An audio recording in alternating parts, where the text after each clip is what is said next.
매각하면서 시장에 큰 충격을 줬습니다. 중국의 자동차 기업들이 하도 그렇게 덤핑을 하니까 그 무슨 돈이 남겠어요 거기서. 태양광 설비도 마찬가지고요. 어마어마한 생산 설비들은 다 그냥 멈춰서 있는 게 돼버리는 거죠. 중국 그럼 경제 미래는 어떻게 될까요? 약간 소련 같은 그림이 나올까요? 아니면은 저는 그렇게 가고 있다고 봐요. 중국으로서도 지금 아마 난감할 겁니다.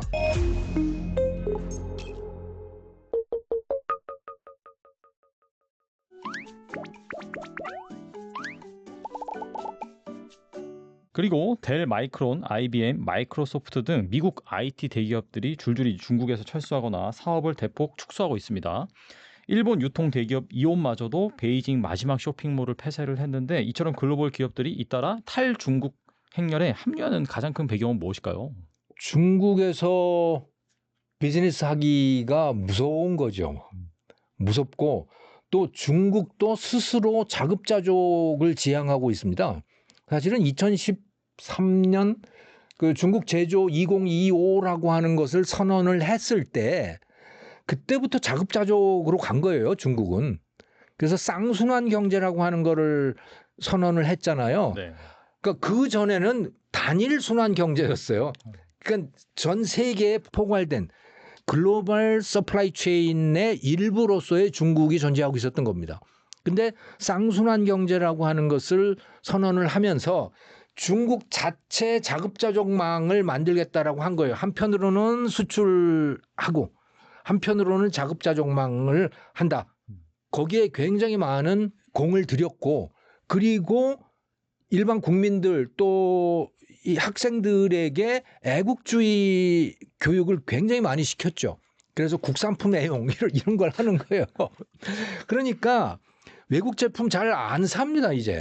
사고 싶어 하지 않고 사면 안 되는 분위기로 가고 있는 거고 그러니 중국 내에 가서 외국인들이 외국 기업이 가서 뭘 생산을 해봐야 잘 안 팔리는 거죠. 그러니까 철수할 수밖에 없는 거예요. 그래서 서로 이제 완전히 디커플링이 되는 그런 상태로 가고 있다고 보시면 되는 거죠. 중국은 중국대로 나름대로 서플라이 체인 자체 자급자족 체제로 가는 거고 거기에 러시아라고 하는 게 살짝 가서 붙는 거고 네. 그런 경제 체제가 만들어지는 거고 유럽은 유럽대로 또 미국은 미국대로 좀 어정쩡한 그런 서플라이 체인들이 만들어지는 거고 어쨌든 중국으로부터는 나오는 그런 교역망이 만들어지고 있다 이렇게 보시면 되는데 그런데 이거는 실물 투자를 말씀을 드리는 겁니다. 네. 실물 투자. 가서 공장을 만들고 백화점을 만들고 하는 투자는 다 나온다는 거예요. 하지만 주식 투자는 늘어날 수 있다. 그러니까 중국 기업에 대한 주식 투자. 이거는 늘어날 수 있는 거예요. 지금도 조금 뭐 늘기도 하고 줄기도 하고 들쭉날쭉 하고 있거든요. 최근에 중국 증시 흐름이 좋습니다. 네. 예. 네. 그러니까 이 두 개는 별개로 봐야 된다는 거예요. 실물 투자와 주식 투자. 이거는 별개로 봐야 되고 중국 기업에 대한 주식 투자는 늘어날 수 있다. 근데 실물 투자는 이거는 뭐 급격히 줄어들 거다. 이렇게 이해하시면 될 것 같아요. 그러면은 양극화가 되게 심해지겠네요. 전반적으로. 사회적으로 봤을 때. 그렇죠. 그러니까 어떤 부문이냐에 따라서 중국과 연결고리가 생기느냐 아니 끊어지느냐라고 하는 게 결정이 되겠죠. 그리고 이제 워렌 버핏이 17년간 보유해온 BYD 지분을 전량 매각하면서 시장에 큰 충격을 줬습니다. 동시에 이 BYD가 연간 판매 목표를 550만 대에서 460만 대로 낮추면서 성장세 둔화를 사실상 인정했는데 이 단순히 BYD만의 문제가 아니라 이 중국 전기차 전반에 약간 한계에 다다른 신호다 이런 얘기가 있는데 어떻게 보세요? 저는 그렇다고 봐요. 그러니까 그동안에 워런 버핏이 중국 전기차에 투자해서 엄청 벌었죠. 엄청 벌었습니다. 예. 몇십 배 벌었을 거예요. 네. 이제 돈 좀 벌었으니 처분한 것일 것 같기도 하고 중국이 너무 투자를 많이 했어요. 자동차에. 과잉 투자. 예, 정말 과잉 투자입니다. 네. 그러니까 뉴욕타임즈에 난 그 데이터를 보면 2024년에 중국의 전기차를 포함한 자동차 생산 능력이 연산 5,100만 대이거든요. 근데 내수가 2,600만 대예요. 정말 내수도 크죠. 그럼 남은 게 2,500만 대가 남잖아요. 그 절반이 생산 남네요. 캐패시티가. 절반이. 네. 근데 그러면 수출이 돼야 되잖아요. 수출은 570만 대, 80만 대 그 수준이에요. 그러면요. 한 2천만 대의 캐파가 남는 거예요. 그러니 어떻게라도 팔아야 돼요. 덤핑을 해서라도 팔 수밖에 없는 상황인 거예요. 그러니까 값을 떨어뜨리는 거죠. 그럼 무슨 돈이 남겠어요, 거기서. 그러니까 돈을 남길 수 없는 상황인 겁니다. 중국의 자동차 기업들이. 근데 하도 그렇게 덤핑을 하니까 시진핑이 야, 덤핑하지 마. 그러잖아요. 어떻게 덤핑을 안 해요? 그러면 더 안 팔릴 텐데. 그렇죠. 네. 값이라도 낮춰야 그나마 조금이라도 팔릴 텐데 그것조차도 안 팔리는 상황이 될 수 있거든요.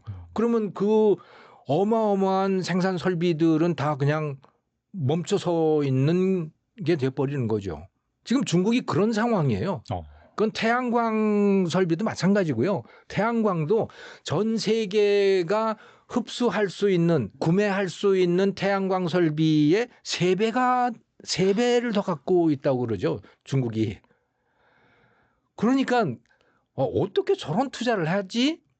그런데 사실은 우리도 그렇게 투자할 때가 있었어요. 아, 그래요? 한국도. 오. 1973년부터 중화학 투자를 했었잖아요.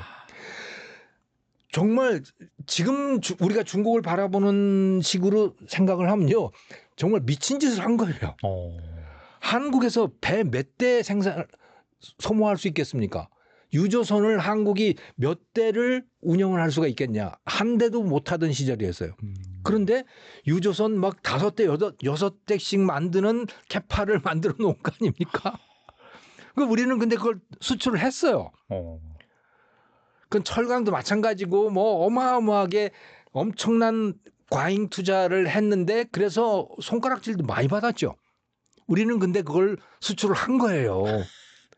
정말 기적적으로 수출을 해낸 겁니다. 근데 지금 중국은 수출을 못한 거예요. 왜? 미국이 막고 있거든. 유럽이 또 막고 있거든요. 근데 우리는 그걸 다 받아줄 때였어요.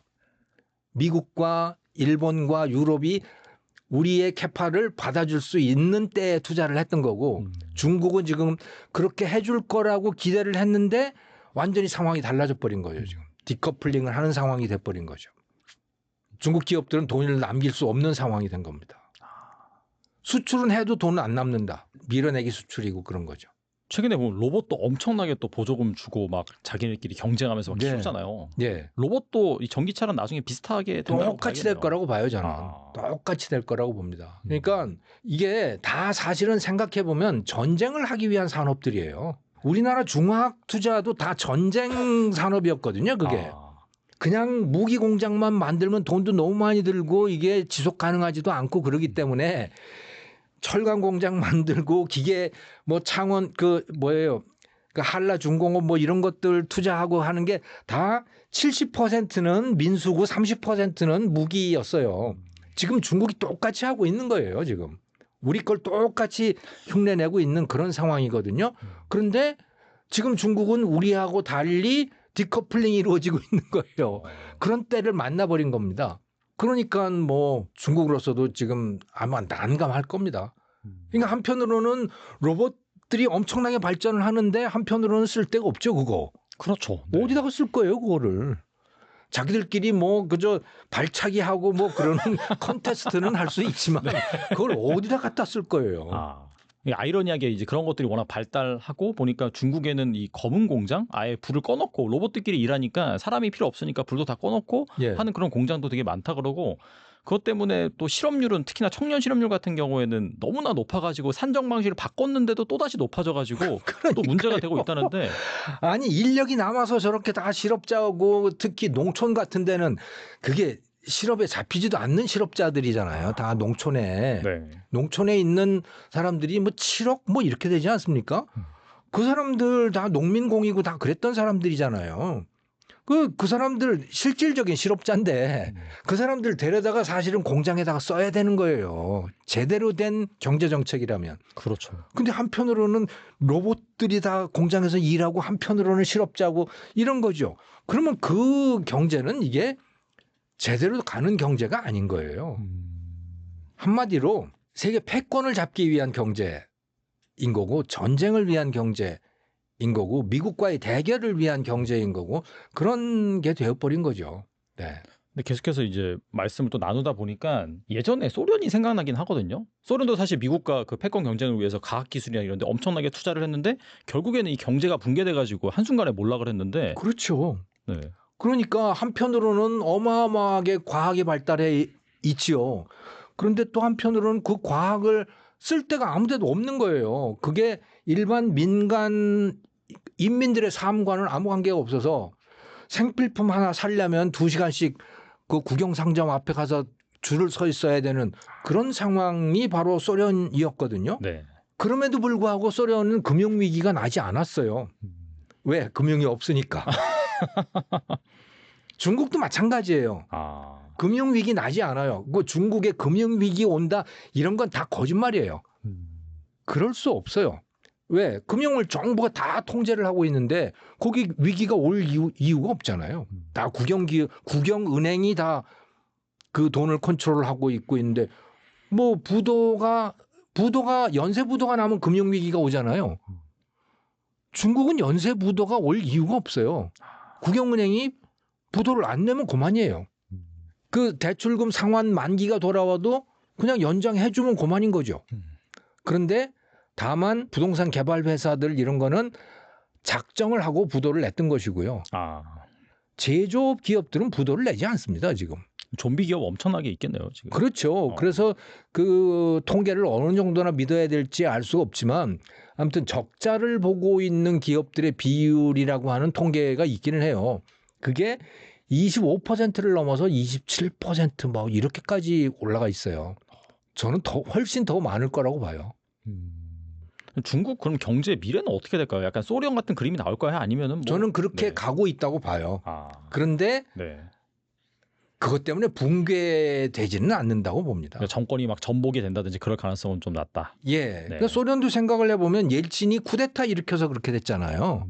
또 그 베를린 붕괴되고 뭐 이 동유럽 국가들이 떨어져 나가면서 국민들이 막 동요하고 이렇게 되면서 이제 쿠데타가 난 거 아닙니까? 그런데 중국에서 그럴 가능성이 있을까? 요즘 뭐 그 에포크 타임스나 이런 반중 매체들을 보면 그런 말들이 있기는 하지만 네. 증거가 없는 거고 그게.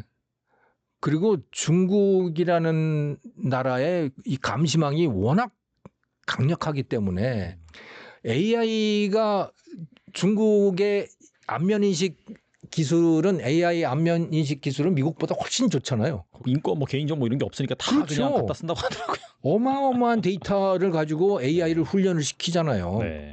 그 데이터라고 하는 게 전국 곳곳에 박혀 있는 그 CCTV의 화면 그 동영상들이 다 데이터 아닙니까? 그걸로 훈련을 시키는데 사실 경찰이 없어도 되는 거죠. 딱 보고 행동이 이상하다 그러면 가서 잡으면 되는 거니까. 아. 예.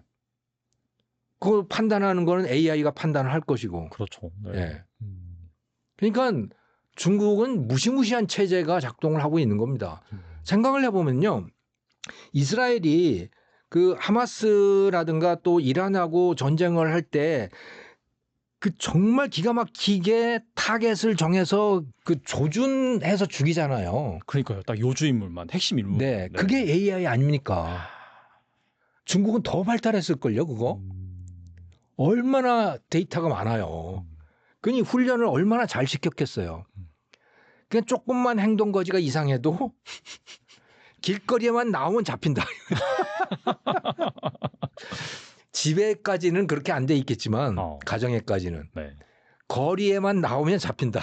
아, 그 집에도 막 그런 특정 회사 이름을 언급하기 좀 그렇긴 하지만 네. 그 우리나라에서도 그 중국산 로봇 청소기 많이 들어왔는데 여기에 그 개인정보 막 이슈 있었으니까 아마 가능성을 부인할 수 그걸 완전히 없앨 수는 없겠죠. 네, 뭐 그럴 가능성은 또 있으니까. 네.